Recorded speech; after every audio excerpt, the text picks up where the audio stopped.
Hey, I'm Amy of Handmaiden, and this is my monthly podcast where I update you on what I've been creating in the past month and also what's been happening for Handmaiden. So, first up, what I'm wearing, this is an oldie but a goodie. This is the Holiday Slipover by Petite knit, and I've knit one of these for a friend. Oh, and I've also knit one matching same colours for Lily. So I've made 3 of this pattern. It is super bulky. I actually held a strand of mohair with 2 strands of 4-ply sock yarn. I dyed the sock base. It was a sparkle sock base. I dyed it myself. 2 strands of the sock yarn and 1 strand of fluff. Just so that I got a fabric I wanted. Like I got gauge, but I could have got gauge with less strands of yarn, but the fabric would have been a lot more open, and I really wanted I preferred this fabric. So yeah, 3 strands of yarn, but I'm sure there's lots of different ways to achieve the gauge. Happy with how it knit up. I've had it a good couple of years now. It has a split hem, a very wide armhole, so probably wouldn't want to wear it without anything underneath. Can't quite show you, but it has a split hem and the back rib is slightly longer than the front rib. Like I do in all my other videos, I'll link in the show notes the pattern, so if you want to go find it yourself. Yeah, the Holiday Slipover, happy with that. And there's also a junior version that's the pattern I used for Lily's one. I think that's all I want to say about that. And then my Smithfield hat, but now with an addition of a pom-pom. Yeah, so the more I wear this hat, the more I love it.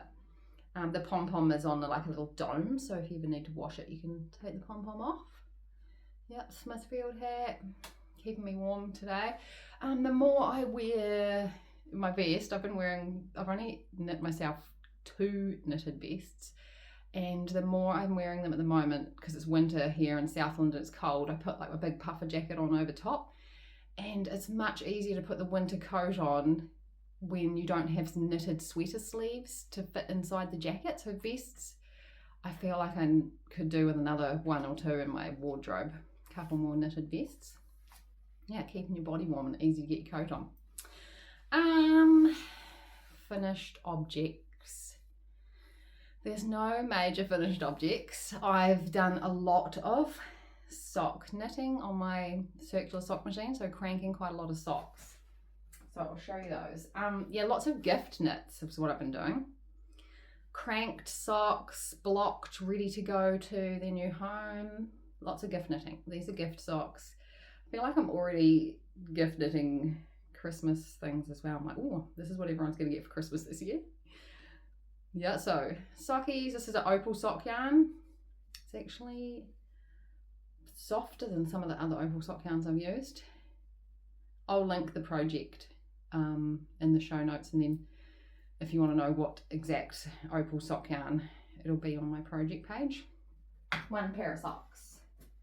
There's another one that I don't have to show you, but these ones are fresh off the machine and need a wash. Another pair of socks. Can't remember what this yarn is. It's not opal yarn, no. My same go-to pattern that I use on my circular sock machine. And then another pair that's not here to show you. And I've been thinking for a while, I need to use up all the scraps, or I'd like to use up all the scraps. Like, there's always a decent bit left from making a pair of socks, but not enough to make another pair of socks. So I chopped it into the leftover yarn into same lengths. I worked out I wanted it to knit about 5 rounds in each stripe. So chopped up all the yarn and then joined it all. And cranked a scrappy sock. And then used a solid colour for the heel and toes. This sock is even more fresh off the machine and still needs the toe grafted closed. And then obviously it needs a friend. They look a bit stretched and funny when they're fresh off the machine because I've had quite a lot of weights on the fabric, but once it's had a wash, they settle out. So yeah, 1 scrappy sock. Yeah, they're fun. but I don't know how many I'll be making because it was more involved than I imagined. Quite, yeah, but it's turned out pretty cool. And so many of the different yarns, I remember them from different projects. Like this is that cowl that I made, and I remember I've knitted Lily a sweater out of this yarn.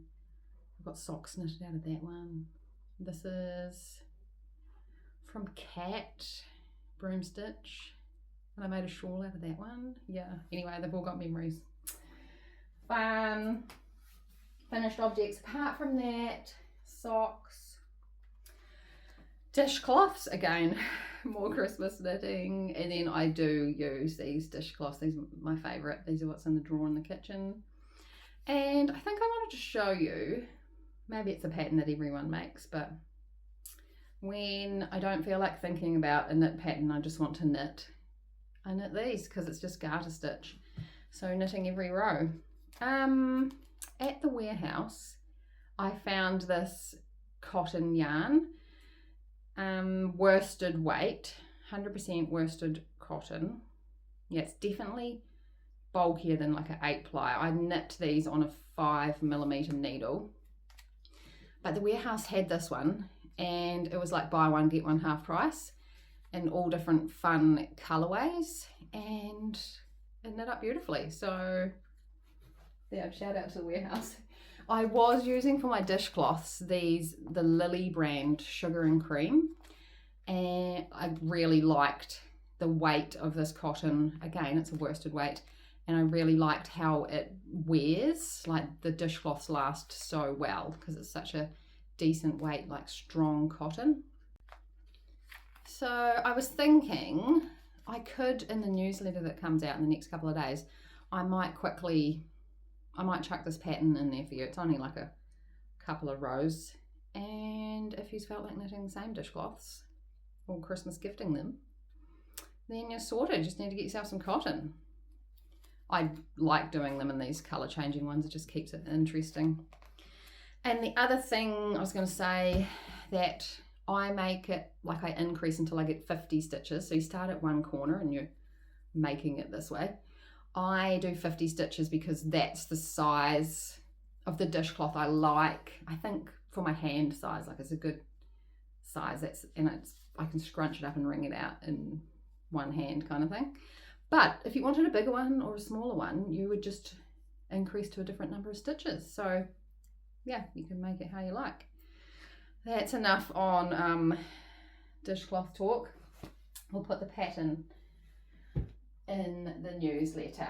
And then going back to my scrappy sock, I was going to show you the ball that I'd made. I caked up all of the bits, so joined them all. I was trying to find a join. Here's a join. Joined them all and then caked it up, and I did, this is a 50-gram ball and another 50-gram ball, so for each sock. It will be interesting when I compare them to see how similar the colours came in. But yeah, there's my super fun ball I made. Ready to crank the other one through the machine. Cool. Other finished objects, I guess. A lot of spinning happened in July for Tawdy Fleece, and then the end of July I was plying all my bobbins. I think last podcast I did share the bobbins of what I've been spinning. So now I've got lots of delicious skeins. This is Anna Grattan's Corridale blend in the colourway Power.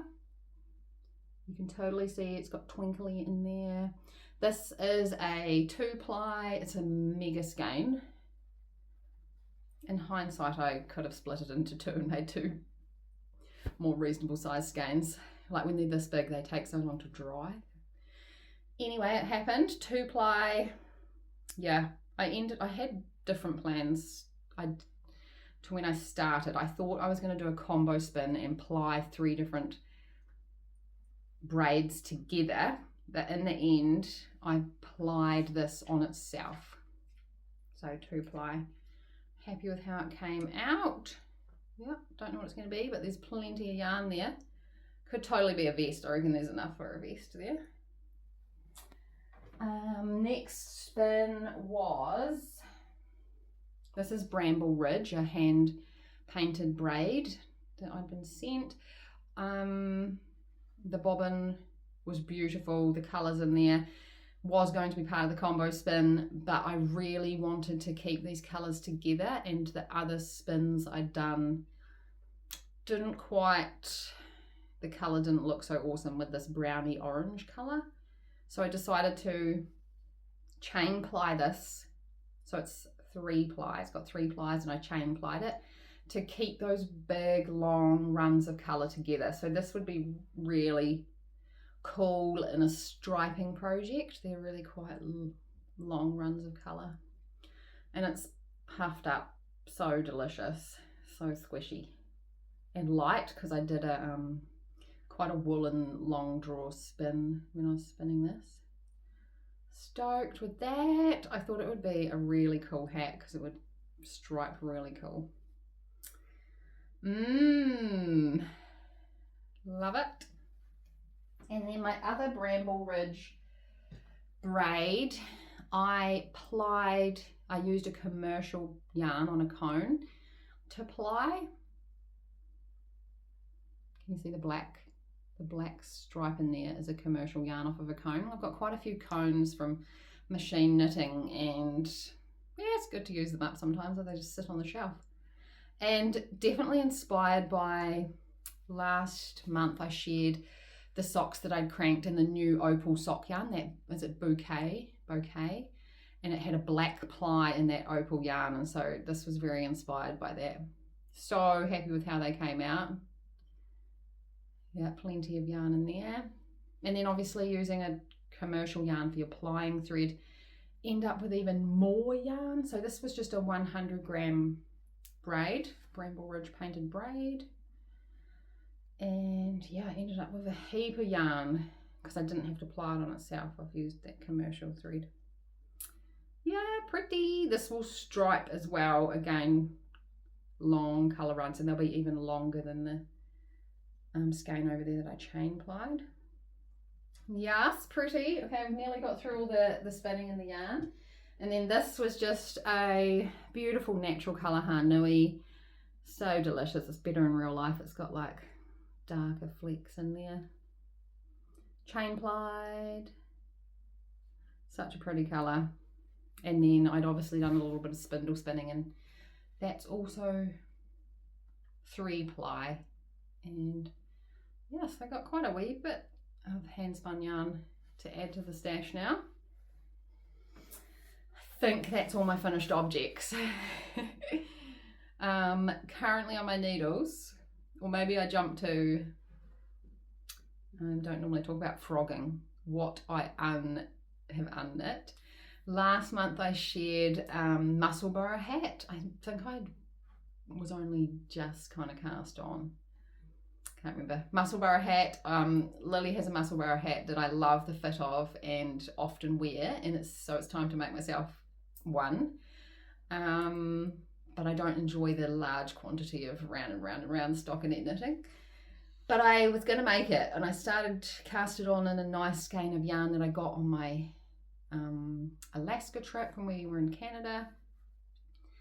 And I got just over halfway, and my gut told me that it was too big. Like it just felt like I had way too much fabric for my head, which is around the same size as Lily's. So I put it onto like the cords, onto my try-on cords, and sure enough, it was way too big. And I really wanted the finished object, so I undid right back to the top crown where you start all the increasing, and I picked up the stitches again and went back a few rows so that I had less stitches on. I figured out how many stitches was on Lily's hat, so I was making sure I had the same amount of stitches for this hat. But then when I started knitting with the smaller stitch count, the yarn colour, the dyeing of the yarn, came into the fabric very differently, and it started to colour pool. So one side of the hat was pink and one side of the hat, like maybe the front of my hat was green and then the back of the hat was pink. And I was just not happy with how the fabric looked. I didn't like the colour pooling. I really liked how it was knitting up when I had the largest stitch count, like it really broke up the dying and looked really cool.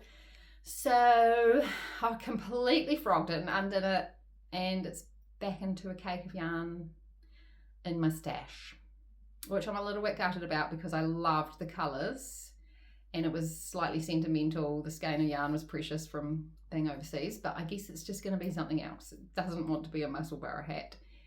I'll find another skein of yarn for my Musselburgh. But yeah, totally frogged. It happens sometimes, and I normally trust my gut and go with it. Like if there's something niggling in the making, I need to trust that.